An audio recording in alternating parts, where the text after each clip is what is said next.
Un cordial saludo para todos y todas las que nos escuchan hasta ahora. Le damos la bienvenida una vez más a estos videos del Centro de Estudios Estanislao Zuleta. A propósito de los comentarios que hace el pensador colombiano Estanislao Zuleta en torno a la introducción general a la crítica a la economía política de Karl Marx. Estos videos sirven pues de exposición previa para los encuentros que tenemos en la Escuela de Formación en Pensamiento Crítico de la organización. Bueno, el día de hoy nos corresponde estudiar, comentar, reflexionar en torno al método de la economía política. Es ya, si se quiere, una de las últimas partes de este texto de Marx, y el día de hoy vamos a ver apenas los dos primeros párrafos. Incluso pues el segundo párrafo ni siquiera lo vamos a alcanzar a terminar. Dime, yo verifico que todo esté bien. Sí. Bueno. Este texto pues tiene una dificultad que Zuleta la vio muy bien, y es que Marx va a empezar a elucidar cuál es el método, digamos, que él aplicó, eh, cuáles son los fundamentos pues, del pensamiento marxista como tal, el procedimiento de análisis que hace de las categorías económicas, por ejemplo. Y en esa exposición de su propia forma de proceder, digamos que cae en una suerte de errores o de paradojas, porque digamos que no es del todo fiel a sí mismo. Y por eso pues Zuleta en ese sentido intenta desde el mismo Marx mostrar cuál sería en realidad el concepto de análisis que tiene él. Entonces, claro, como dice Zuleta, pues Marx comienza presentándonos una suerte de camino, un punto de partida, un método en el sentido clásico de la palabra. Lo que pasa es que ese es precisamente un error ya, dado que si se quiere pues no hay caminos propiamente dichos, o en todo caso no van a ser de la forma en como las presenta Marx, pues ni siquiera el camino que él está presentando, sino de otra forma que vamos a ver más adelante, y que Zuleta le toca ir a otro texto de Marx que se llama, eh, si no estoy mal, como nociones críticas a propósito de la teoría de la plusvalía, un texto ya muy último, de los últimos pues, que escribe Marx, y que sirve, en el que expone mejor, digamos, pues su teoría. Entonces, claro, Marx para hablar acerca de ese camino que toma, elige trabajar con conceptos ajenos pues, y propios de la filosofía, que sería lo concreto y lo abstracto, o lo simple y lo complejo. Pero pues, Zuleta mismo va a criticar esas nociones, la del simple y complejo, y otra que aparece, que es la noción de viaje. Porque precisamente Marx, en lo que sí hace, critica precisamente el sentido común de lo simple y lo complejo, de lo abstracto y lo concreto, e incluso esa misma noción de viaje. Como vamos a ver, pues él termina en ciertas paradojas, precisamente por estar trabajando con estos conceptos que no se adecuan a su procedimiento. Las críticas que va a empezar a hacer Zuleta sobre esas nociones van a llevar siempre un trasfondo de una crítica al empirismo. Y lo mismo pues en Marx. Vamos a les digo eso pues para que lo tengamos en cuenta y empecemos a notarlo siempre nuevamente pues como un trasfondo de la argumentación de Zuleta. Bueno, entonces lo simple y lo complejo va a ser la primera noción, que la relación simple complejo y el paso pues de una cosa a la otra va a ser lo primero que Zuleta va a empezar a criticar. Lo primero es pues que en términos estrictos, pues si uno partiera de la realidad como si, a ver, lo voy a decir más bien así, en un proceso de conocimiento de una cosa, siempre tiene uno un acceso a la misma a través de conceptos. Pues siempre tiene que haber una mediación simbólica pues para intentar hacerse a la cosa, que nunca se presenta pues en bruto, como, como cree pues, cierto empirismo pueril, por decirlo así. Entonces, en ese sentido, si uno tiene esos conceptos pues como mediaciones para lo que se presenta como dato, pues un concepto en términos estrictos no es más complejo que otro en sí mismo, sino pues el grado de profundidad que uno tenga con ese concepto.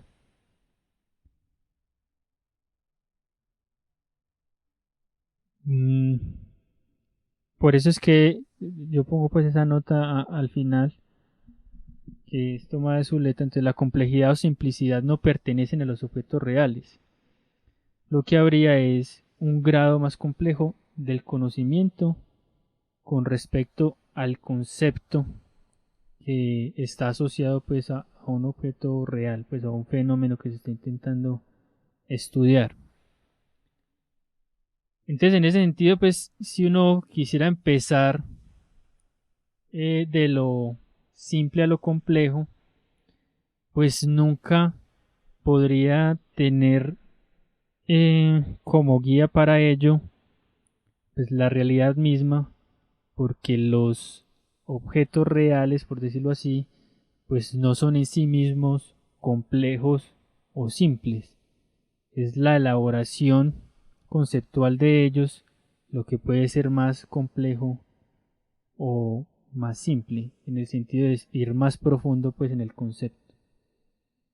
Por ejemplo, Zuleta dice entonces con respecto, no sé, a la noción de valor, entonces dice, hay que empezar por el valor, que supuestamente sería más simple para llegar a nociones más complejas como, no sé, el capital, la plusvalía, alguna cosa así.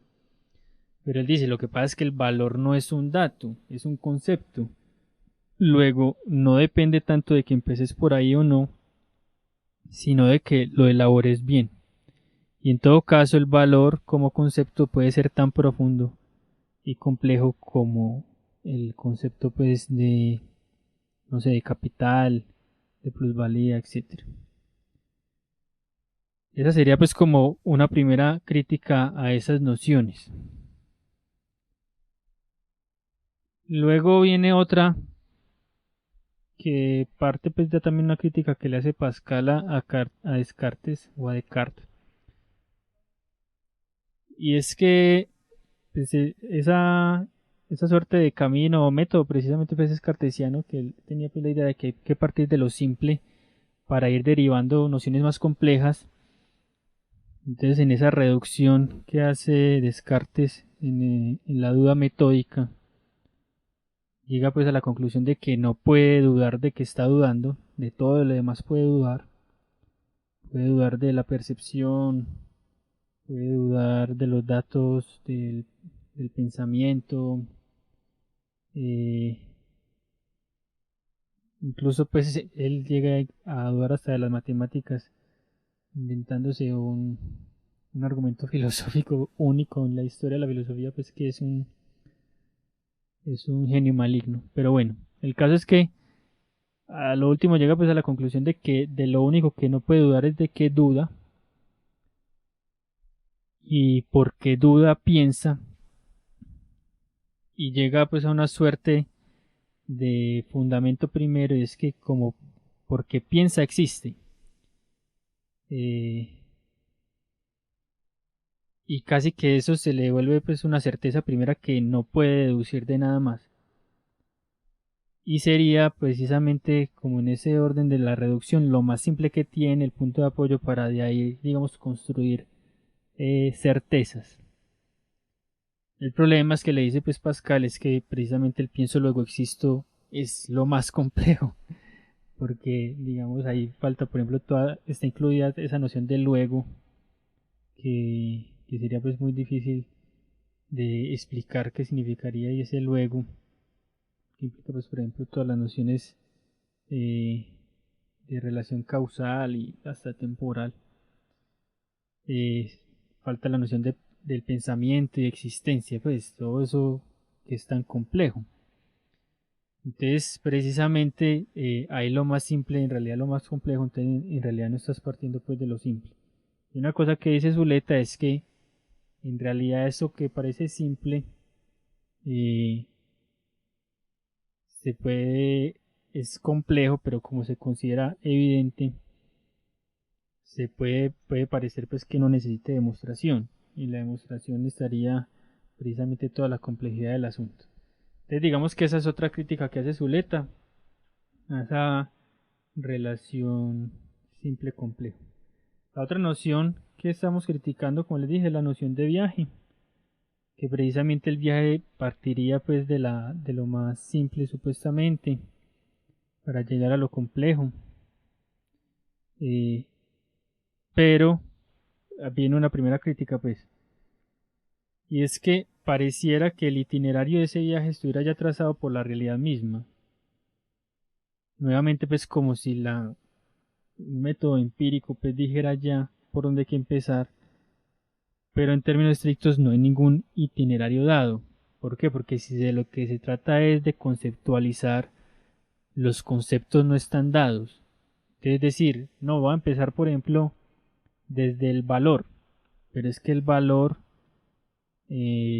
no es algo dado, sino un concepto que hay que construir, precisamente pues porque es una noción eh, que no aparece de manera inmediata, y si lo aparece puede aparecer de forma velada o apariencial.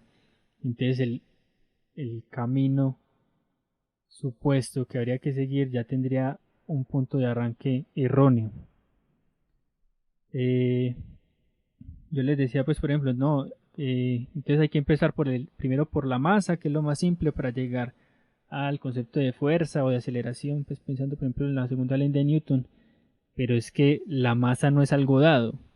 Es decir, yo no estoy diciendo que la materia no exista, sino que uno no viene, uno de manera empírica y con relación simplemente experiencial con el mundo, no saca la noción de masa, tiene que hacer un proceso de abstracción, pues, y no es por nada que, que digamos, demoramos hasta el siglo XVII pues, ya con Newton para medio elaborar algún concepto en relación con la masa. Entonces por eso les digo que siempre hay una crítica detrás del empirismo.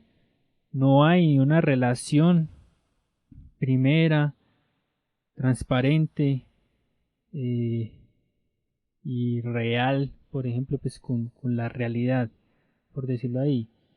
Siempre hay una mediación a través del lenguaje, del tiempo, de las nociones que tenemos con respecto a las cosas, las ideas, pues siempre hay una mediación ahí.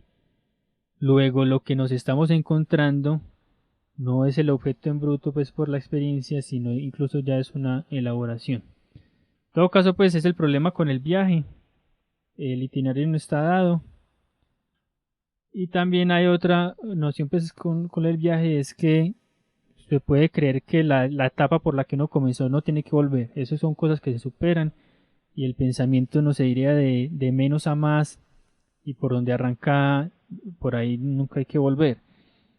Eh, pues dice Zuleta pues que si se quiere pensar mejor, aunque sigue siendo pues una metáfora y las metáforas tienen sus complicaciones, pues en vez de un viaje sería mejor una espiral, dado que por ejemplo eso se acomoda mejor a la forma en la que analiza un fenómeno Marx, y es que se vuelve al punto de partida pero profundizando, es decir, digamos que con un nivel de profundidad más amplio, y por eso pues no se retorna al mismo punto exactamente, sino que por donde se comenzó, eh, se retorna a ese punto con más elementos.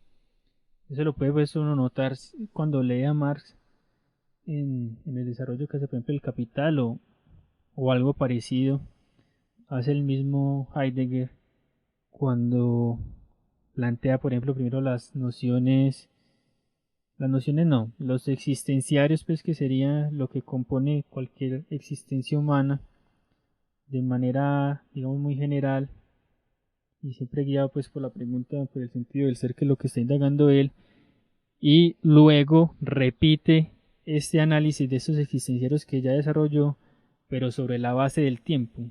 Digamos que es otra noción de espiral la que se puede ver ahí en ese desarrollo de Heidegger. Eh,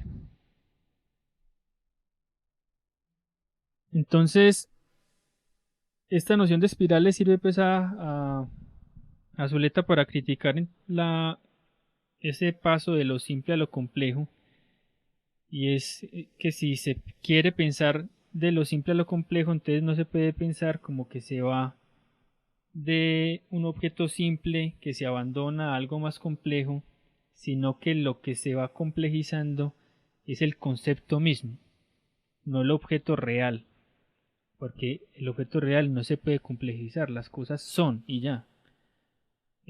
La diferencia está en cómo accedemos a lo que ya es, pero la cosa no, pues porque yo conozca, no sé, mejor el sol no está cambiando pues y no necesita que nosotros lo conozcamos para hacer, ni se va a hacer complejo o menos complejo porque lo conozcamos, no, el objeto, lo real inacible pues que tiene, no tiene por qué cambiar. Bueno, entonces digamos ya después de esta serie de críticas y empezar a hablar por ejemplo aquí de entonces cómo podría entenderse eso de simple y complejo, que ya les hice notar pues la diferencia, podemos ir sacando unas conclusiones. Primero, pues que Marx termina en paradojas cuando anuncia esta forma de proceder suya con conceptos que no le son afines, y eso habla, pues como dice Zuleta, pues que el hecho de que tenga que formular paradojas demuestra que el proceso del pensamiento que él realmente ha llevado a cabo no puede ser expresado en los conceptos que trata de expresarse. Es una cosa me parece muy profunda pues del análisis y de la lectura de Zuleta, pues que es un gran lector. Cómo puede ver que el problema son los conceptos y por eso los conceptos son algo tan fundamental. Sin embargo, pues la sociedad actual desprecia tanto y, y bueno, aquí se nota la importancia. Si utilizas ciertos conceptos, no te puedes expresar y caes en paradojas. Por eso es muy importante pues conceptualizar bien el asunto. Bueno, eh, entonces la otra tipo de conclusión es pues, o amarrada a esta, entonces ya la dificultad del texto. Eh, esa dificultad, como dice Zuleta, procede de que tomando las parejas, pues Marx, tomando las dos parejas de concreto abstracto, simple, complejo, trata de dar cuenta del proceso del pensamiento tal como él lo concibe, pero que probablemente pues no es posible expresarlo en forma afortunada, manteniéndose en el terreno de dichas parejas. Esa es la primera conclusión, que parte de la crítica que hace Zuleta a esas dos nociones, crítica que va acompañada, sin embargo, del mismo Marx. Es muy interesante pues que uno pueda utilizar a Marx para criticarse a sí mismo. Y Zuleta pues también explica eso, de que el mismo Marx pues como que no quedó muy contento con el texto, ¿verdad? Así que no lo publicó. Listo, entonces, ¿cuáles eran las paradojas?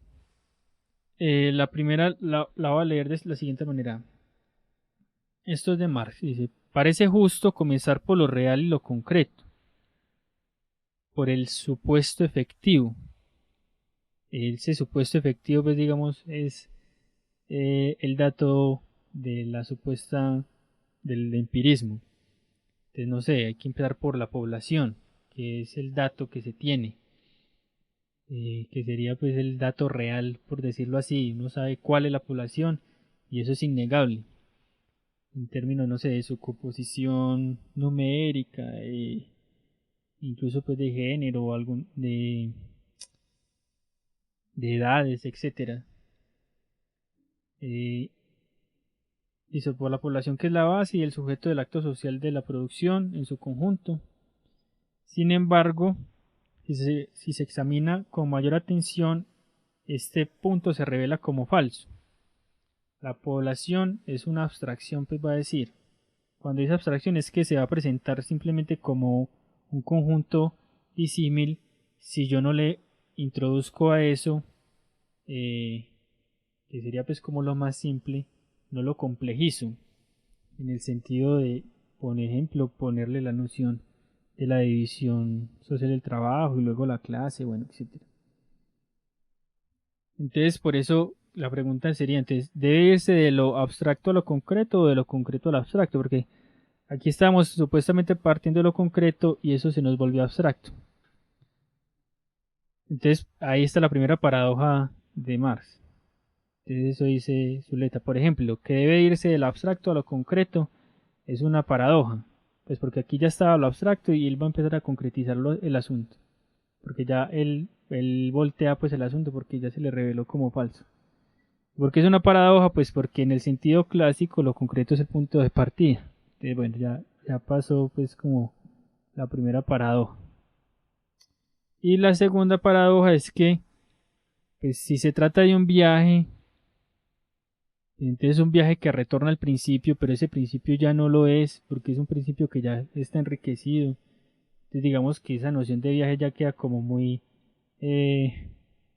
su utilización está demasiado forzada. Entonces por eso dice Zuleta, bueno, si se quiere pues eso, más bien piense como en una suerte de espiral. Pero en todo caso aquí se nota pues que ya se inserta una paradoja.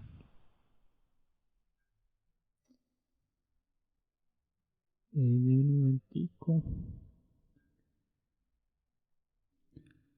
Bueno, entonces ahí teníamos pues esta segunda paradoja. Entonces eso nos lleva a una conclusión, a otra conclusión pues. Sería la segunda que saca Zuleta. Y es la diferencia entonces que habría con esa noción de abstracto y concreto, que dice pues Zuleta que si se quiere mantener habría que cambiarla. Dice pues entonces Zuleta. El problema, por ejemplo, que el problema es comenzar por el valor y no por el precio, porque si se comienza por el precio, seguro se hierra. Se hierra. Y vuelve, pues llega y dice lo mismo. Lo que pasa es que el valor no es un concepto dado y por ende no se trata de empezar pues con cualquier valor. Entonces, la diferencia no está tanto en de ir de lo simple a lo concreto, sino en cuál va a ser la manera de tratar, por ejemplo, el valor o los conceptos. No es que el valor sea más simple o más complejo, y nuevamente no es un concepto dado, sino la manera en que lo trata. Dice, lo mismo ocurre con la edición del trabajo. Lo nuevo en Marx no es que haya tratado la primera edición, perdón, lo nuevo en Marx no es que haya tratado primero la división del trabajo que la población. Lo nuevo es la forma como trató la división del trabajo. Entonces digamos que esa es la segunda conclusión. La forma como Marx trató los temas no es que estuviera empezando primero por lo simple y luego por lo complejo, sino la forma en cómo trata pues lo abstracto o lo concreto. Por eso pues que Zuleta dice ahí, si se plantea el problema de cómo Marx produjo una teoría científica del modo de producción y de los modos de producción en general, se verá que la producción de esta teoría no se juega en el problema del orden del tratamiento de los temas, ir de lo simple a lo complejo, del abstracto a lo concreto, etc., sino que el problema se plantea en la manera como Marx trató los temas. Entonces, la pregunta pues que yo hago ahí como para darle continuidad al asunto es, entonces, ¿cómo fue que Marx trató los temas? Bueno, antes de empezar, bueno, lo que sigue, digamos, de cierta manera va a empezar a responder a esa pregunta a través de nuevas críticas. Entonces, retomo algo de la crítica del empirismo que hace pues muy bien Zuleta. Entonces dice, digamos, de forma irónica Marx, lo que pasa es que uno sabe que está haciendo ironía en ese momento. Dice, cuando consideramos un país dado desde el punto de vista económico-político, comenzamos por su población, la ciudad, el campo, digamos lo que está dado de cierta manera. Pero pues, Zuleta dice, pues estos datos, población, ramas de producción, precios, no son pensados como conceptos que tienen que ser elaborados críticamente, sino como correlatos directos de la realidad. Es decir, muchas veces pues cuando se para, no sé, desde cierta economía, entonces pueden decir, es que el país está muy bien porque el PIB subió a tanto porcentaje, pues no sé. Y decir, y tener ese dato del PIB, que sería digamos como el dato que sería correlativo directo de la realidad y que uno no puede negar que el PIB es que, digamos, lo están midiendo bien, digamos que ahí no está el problema en la medición del PIB, sino en la interpretación de las consecuencias que el PIB tiene, es decir, que un PIB alto de un país signifique que el país está bien en general, ya tiene un problema porque ese dato no es tomado como algo que hay que criticar o elaborar críticamente, sino como un correlato directo de la realidad. Es decir, PIB alto, luego bienestar general. Cuando puede ser un PIB alto, que esté representado simplemente en pocas manos la riqueza y hay una desigualdad tremenda dentro de un país. Por eso es que yo pongo ahí, es que el problema es que no hay ninguna experiencia en bruto. Todo dato ya está previamente interpretado desde una concepción, sí, desde una posición conceptual. Es decir, el que interpreta el PIB de la primera manera, pues seguramente dirá, no es que eso es lo que está indicando.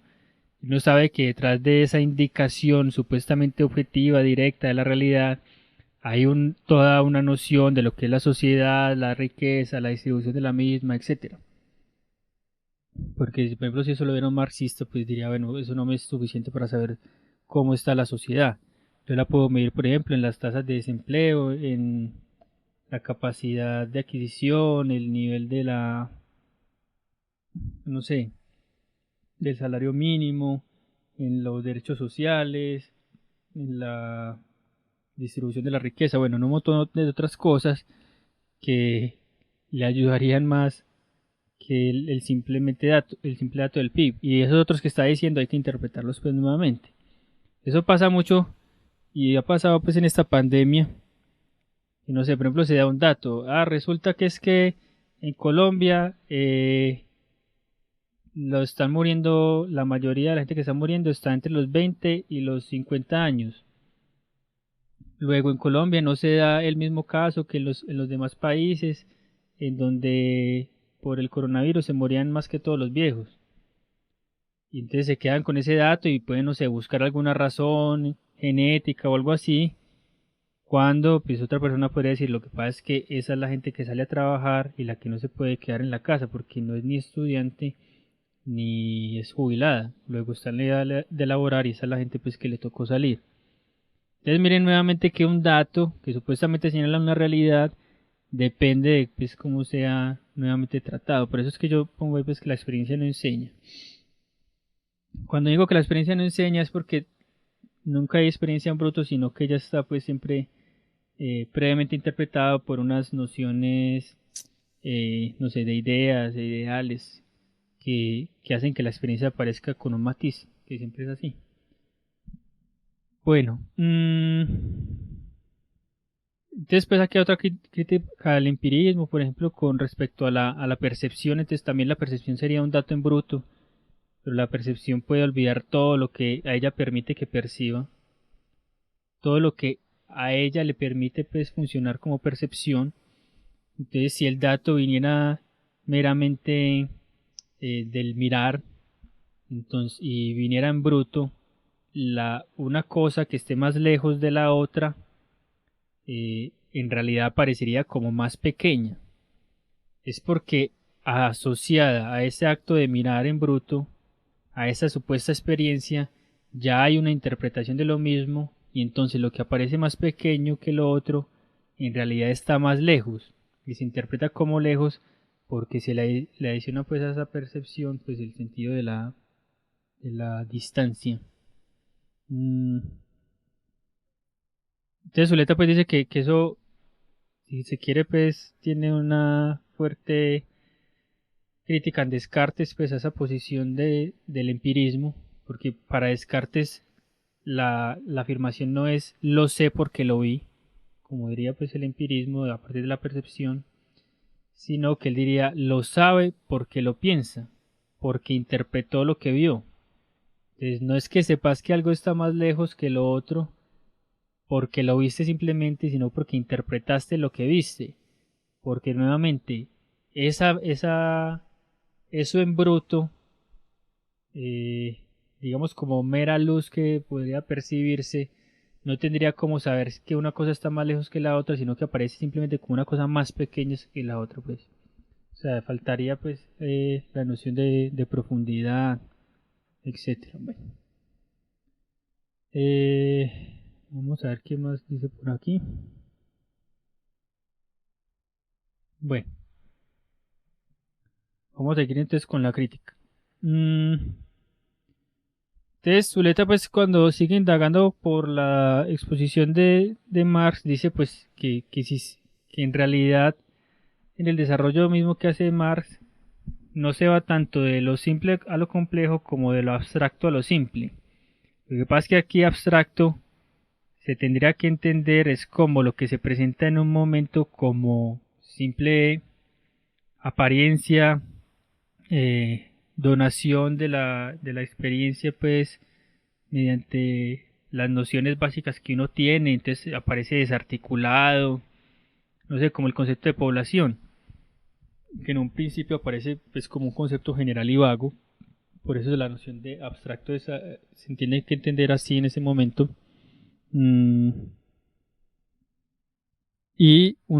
Entonces al tomar esa noción general y vaga, se critica y de ahí se puede agarrar algo más simple.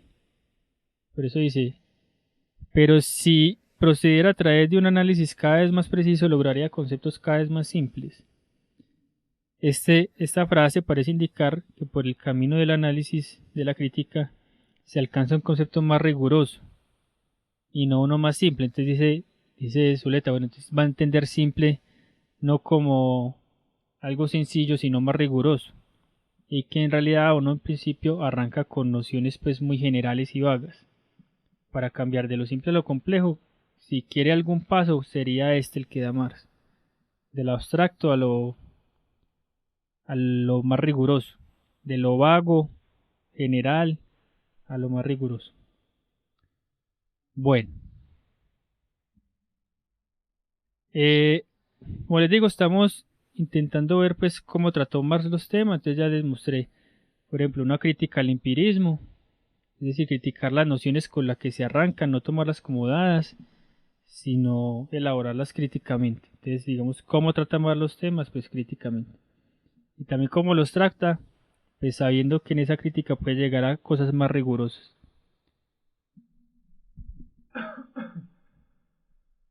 Bueno, y de ahí empezamos pues otro tema que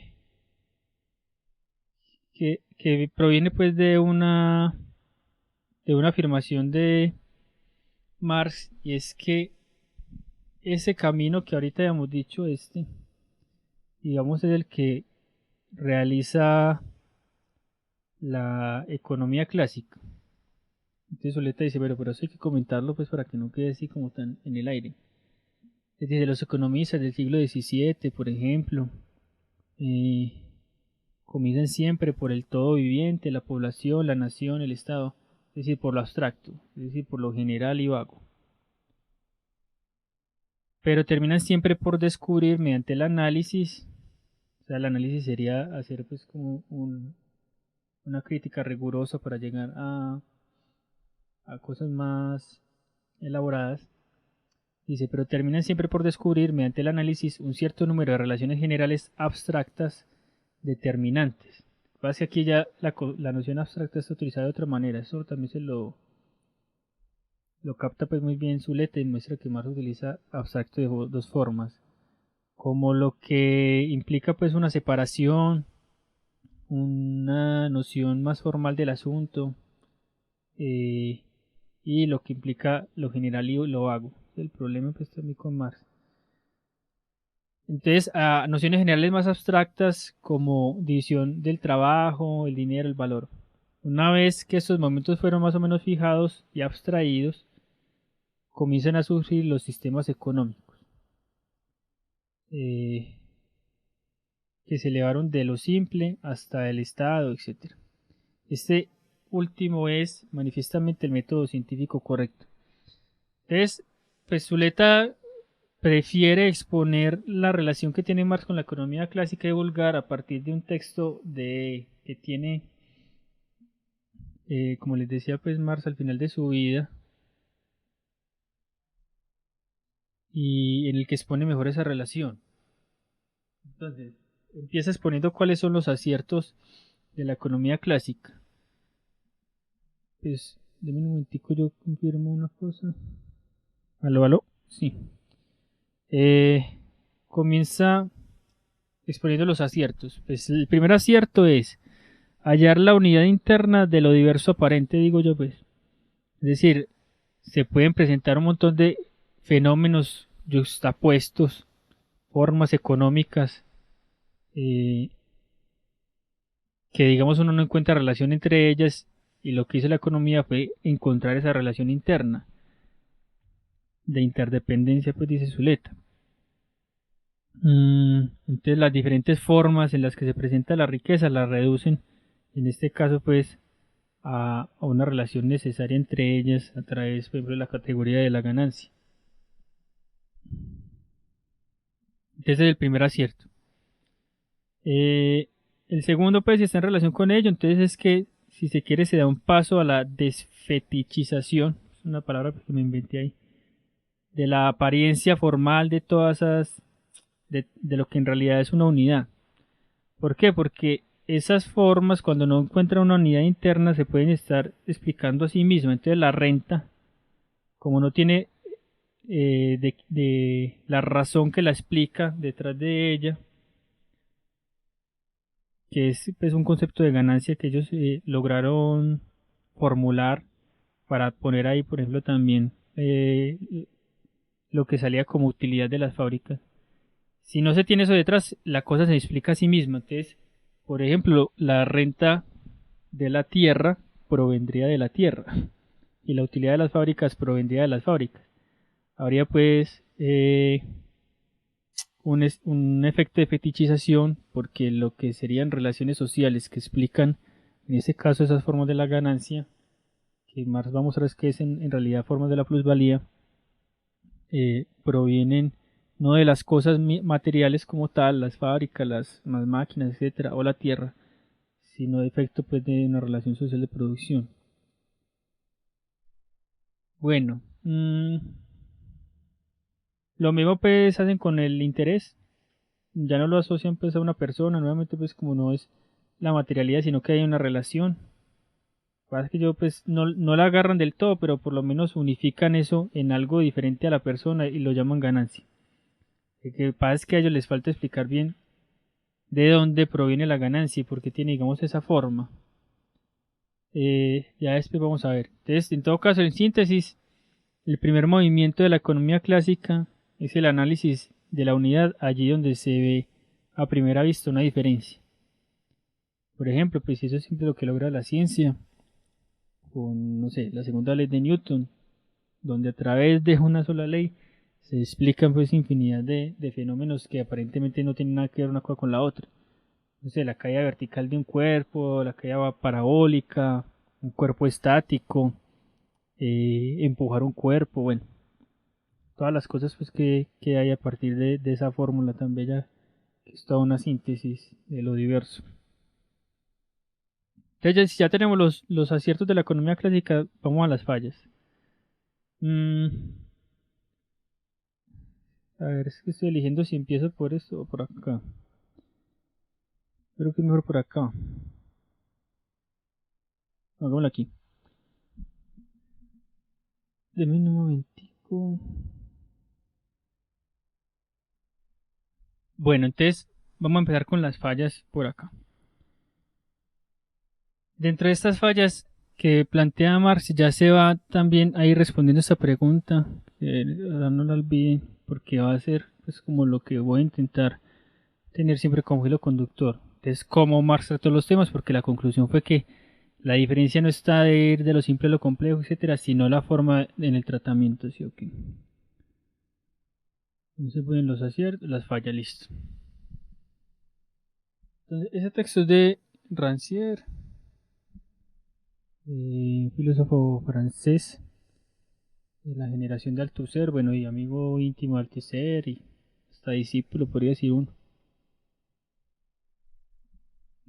compañero discípulo, por decirlo así. Bueno, quien es pues muy profundo pues en las elucidaciones que tiene, me parece pues muy profundo, sí, muy atinado, muy buen lector de Marx. Bueno, entonces dice lo primero, la economía política clásica se constituye pues como ciencia al instaurar una diferencia entre la diversidad de las formas fenomenales y la unidad interior de la ciencia. Ya eso lo vimos con Zuleta. Y ojo aquí está el quid de la cuestión para empezar a ver las fallas. Pero no reflexiona el concepto de esa diferencia.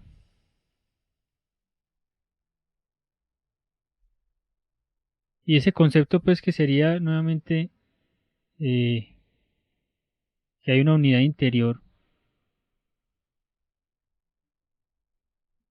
Lo que faltaría pues también explicar es por qué esa unidad interior sin embargo tiene diversas formas fenomenales. Y no solamente porque las tiene, sino porque son necesarias incluso. Porque esas y no otras, por ejemplo, etcétera. Entonces falta el concepto de esa diferencia. El punto de partida de Ricardo es la determinación de los valores relativos o valores de cambio de las mercancías por la cantidad de trabajo necesario en su producción. Exactamente, su sustancia. Eso lo toma Marx de ellos y digamos es correcto hasta ahí, pues como de forma formal, por decirlo así.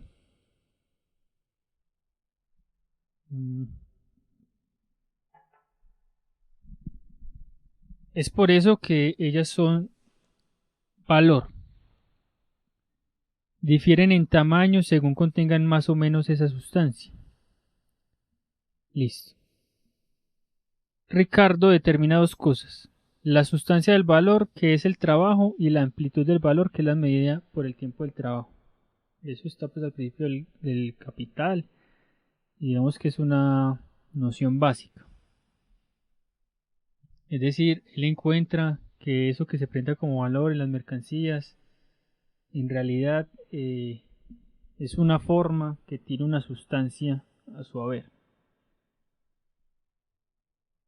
O es más, ni siquiera lo define como forma. El valor obtiene su sustancia a partir del trabajo. Quien va a meter el concepto de forma ahí es Marx. Ese es el asunto. No me equivocar ahí pues, con ese error que tuve yo ahí.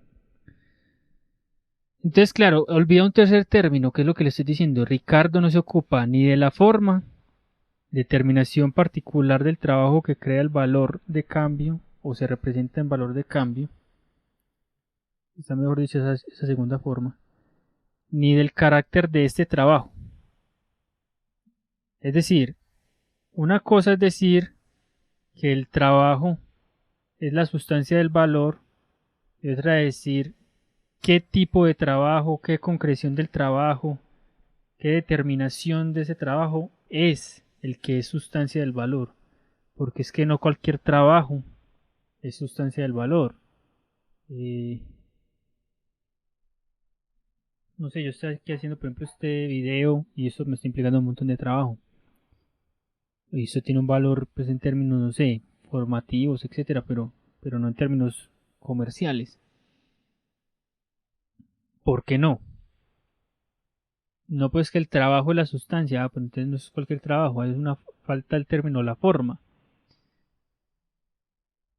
Y cuando dice pues también la forma, pues se refiere no solamente a la forma del trabajo, sino también a la forma del valor. Eso lo vamos a ver más adelante, primero.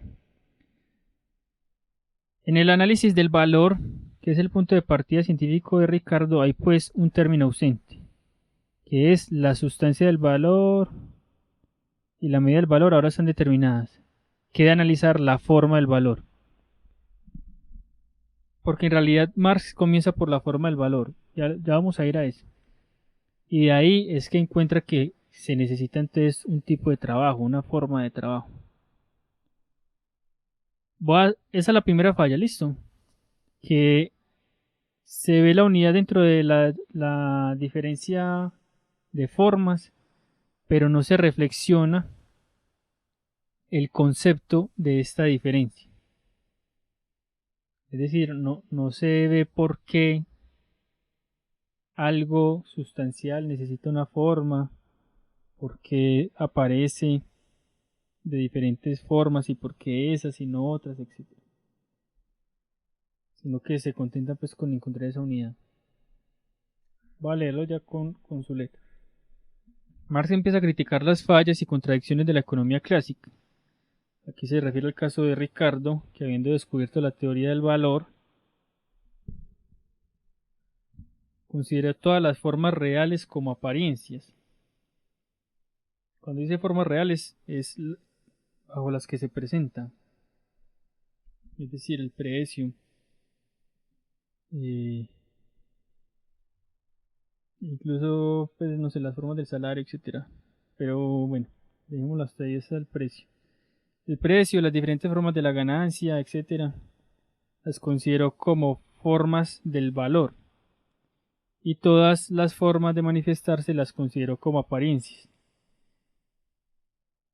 Y digamos que en la apariencia el problema sería que ahí caería como en algo secundario y no habría que estudiarlo porque entonces estaríamos yendo a lo fundamental en el valor. Lo que pasa es que para Marx esas apariencias no son tanto como apariencias sino manifestaciones necesarias de una cosa que no se está manifestando, que sería en este caso pues por ejemplo el valor. Y serían tan fundamentales como lo que no se manifiesta. Entonces por eso dice pues que se cae pues en un mecanismo de lo esencial y lo aparente, de lo principal y lo secundario. Y cuál es entonces la forma del tratamiento de Marx que ya también está aquí. Pues el problema es ese, tomar las apariencias simplemente como algo secundario. Para Marx, él incluso eso se le vuelve un problema porque dice, ¿por qué estos contenidos esenciales, por decirlo así, tienen que tomar esa forma de presentarse, porque se manifiestan de esa manera. Eso que a ellos se les había vuelto pues como algo trivial o como una suerte de respuesta, a Marx se le vuelve una pregunta. Entonces no se trataba solamente de lograr lo que logró la economía clásica, de encontrar la unidad dentro de la diversidad de formas de manifestación, sino encontrar por qué se daban estas manifestaciones y por qué eran necesarias. Y cuando se encontraba la necesariedad, se encontraba el fundamento de esas manifestaciones. Bueno, entonces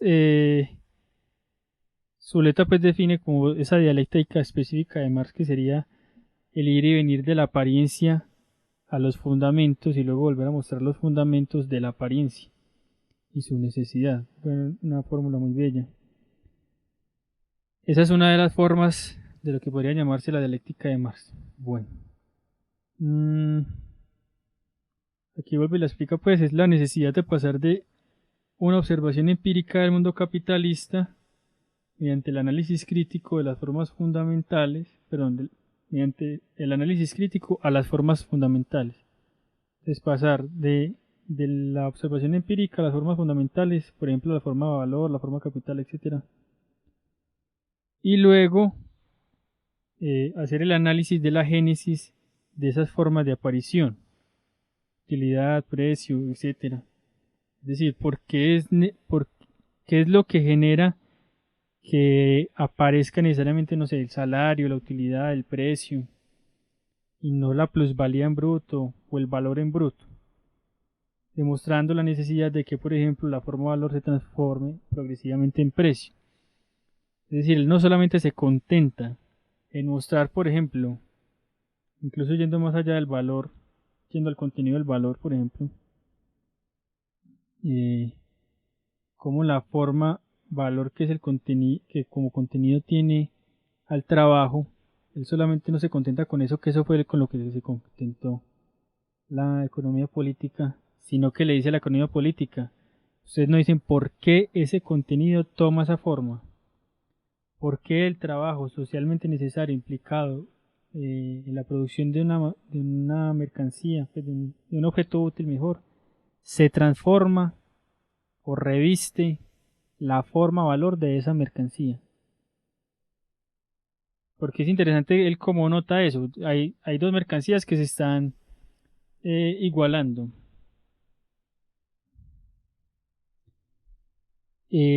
Lo que tiene que tener de igual, digamos, no está en ellas, como en su materialidad, geométrica, etcétera, física, química, etcétera, sino en ser producto del trabajo humano. Luego, lo que les está igualando en su valor, porque esa es la única igualdad que tienen, que valen lo mismo, tiene que ser el trabajo humano. Entonces, listo, ahí lo encontró. Pero ¿por qué necesariamente el trabajo humano reviste una forma de valor que se expresa, por ejemplo, en una relación entre dos mercancías? Esa es la pregunta también que faltaría. Listo. Ve, yo creo que se me trastocaron una diapositiva. Vamos a ver esta, si nos sirve. Ah, bueno, sí, no, perdón, es que esa es otra falla y es ya lo que tiene que ver con la historia. A ver, cómo a la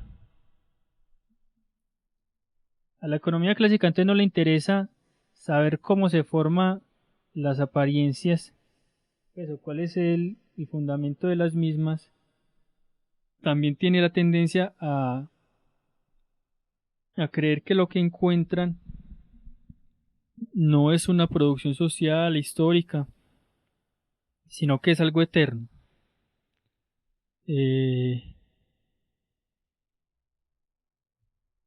Y ya un poquito más adelante les voy a explicar pues también cómo se puede dar esa forma. Es que si uno, por ejemplo, encuentra que el fundamento del valor, el contenido del valor es el trabajo humano así en general, y nuevamente pues como les decía aquí con Rancière, no se pregunta por el tipo de trabajo Pues no se pregunta por qué el trabajo toma esa forma, para que preguntarse entonces cuál es el tipo de trabajo que está tomando esa forma, nos nota que ese trabajo tiene unas condiciones sociales necesarias para transformarse directamente, pues para que sirva de contenido de una forma que se materializa en una mercancía y que es el valor. Cuando uno se constata que es un tipo de trabajo y que lo que hay detrás de eso entonces es una relación social de producción, también puede constatar que esa relación social de producción es histórica, porque solamente un tipo de relación social de producción puede imprimir ciertas determinaciones sobre el trabajo de tal manera que éste sea al mismo tiempo abstracto y concreto, como dice Rancière y vamos a ver más adelante, y de tal manera pues pueda ese contenido revestir la forma de valor. Es por eso que a Marx también pues, le interesa tanto la historia, porque cuando va la historia pues se constata que pues, la cosa que se presenta como natural pues no lo es tanto. Todo eso pues que dije, yo sé que está difícil, pero voy a tratar de explicitarlo mejor con Rancière. Más que tengo que adelantarlo. Bueno, entonces,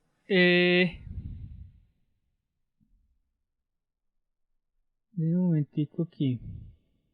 Entonces, ahí tenemos pues las fallas de la economía clásica y también ya estamos hablando pues cuál es el tratamiento que hace Marx del asunto. Bueno, ¿cuál es otro acierto? Eh, y lo dice, esto también es de Rancière. La sustancia, bueno, nos queda analizar la forma de valor, ¿sí o qué? Ese trabajo fue el que Ricardo no hizo, se contentó con volver a la unidad. La disolución de las formas fijas de la riqueza es para él la solución del problema del valor. Al contrario, el planteamiento de Marx consiste en ver en esa solución un problema. Marx plantea la cuestión que nosotros podemos llamar cuestión crítica. ¿Por qué el contenido del valor reviste la forma del valor? Eso es lo que yo les decía. ¿Por qué el trabajo eh, es el que es? ¿Por qué el trabajo no puede aparecer en sí mismo? ¿Por qué el trabajo tiene que aparecer? El trabajo humanamente necesario pues para producir una mercancía no puede aparecer dentro de la mercancía, sino que tiene que aparecer como el valor de ella. Ese es pues como el asunto. Entonces dice Marx, la economía clásica ha analizado muy bien, es cierto, el valor y la amplitud del valor, aunque de manera muy imperfecta, y ella ha descubierto el contenido que estaba escondido en estas formas. Pero jamás se han planteado la cuestión, ¿por qué tal contenido revierte o reviste, pues me parece mejor ahí, tal forma?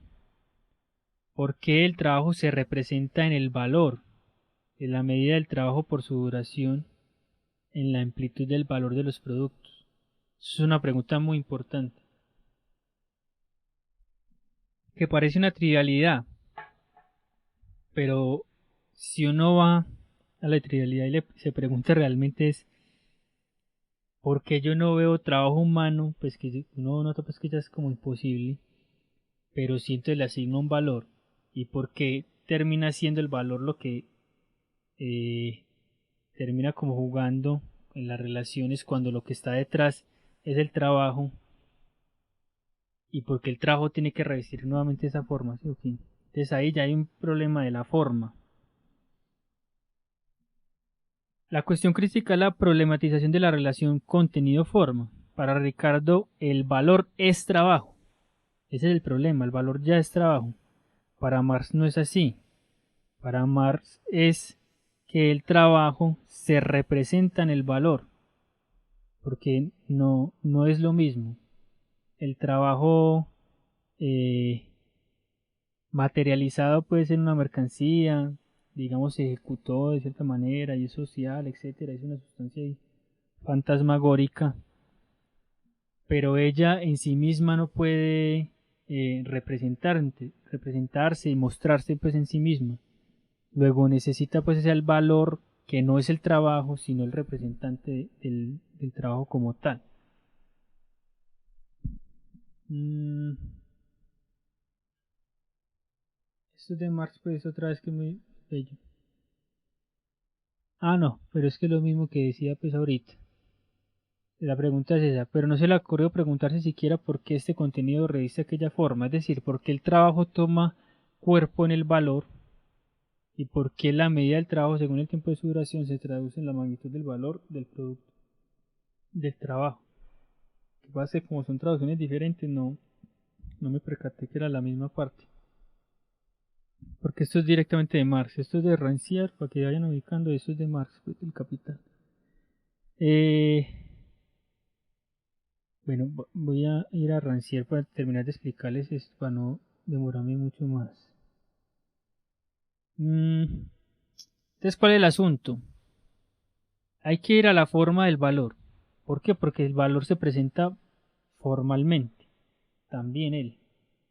Es decir, por ejemplo, la forma simple del valor que uno ve en el capítulo primero del Capital es la relación entre dos mercancías. Eso no se analiza. ¿Por qué el valor se tiene que presentar así, en una relación de dos mercancías? Porque si tengo una mercancía sola no sé cuánto vale, solamente sé cuánto vale cuando se relaciona con otra. Marx analiza esta forma del valor y encuentra que dentro de esta forma simple del valor hay otras dos formas del valor, la forma relativa y la forma equivalencial. Y cada una pues es el contrario de la otra, y aquí está pues digamos la naturaleza de la mercancía como valor de uso, eh, expresando su valor en otra mercancía, en la naturaleza de otra mercancía, bueno, etcétera, lo que ya conocen pues del capítulo 1 y que quienes no lo hayan leído pues pueden ir y pedir, no sé, los audios que se hicieron alguna vez en el Centro de Estudios Estanislao Zuleta, haciendo pues una exposición de ello. Entonces, claro, cuando Marx, yo voy a resumir lo que está acá, porque ya se me alargó mucho el video, pero ir a la forma del valor, que el valor se represente así en una relación y que tenga incluso valor eh, relativo, de la forma relativa al valor y una forma equivalencial, que el valor se exprese nada más como valor de cambio, es decir, que otra vez está la relación, le permite a Marx ya no hablar entonces de trabajo en general, sino de, por ejemplo, un trabajo concreto, útil, que es el que se asocia al valor de uso, y otra forma del trabajo, que sería el trabajo socialmente necesario, es decir, abstracto, que es el que se puede representar en este caso, y da cuenta de que entonces lo que se está poniendo en juego aquí a través de las formas del valor también son formas del trabajo, una doble forma del trabajo, trabajo concreto y trabajo abstracto.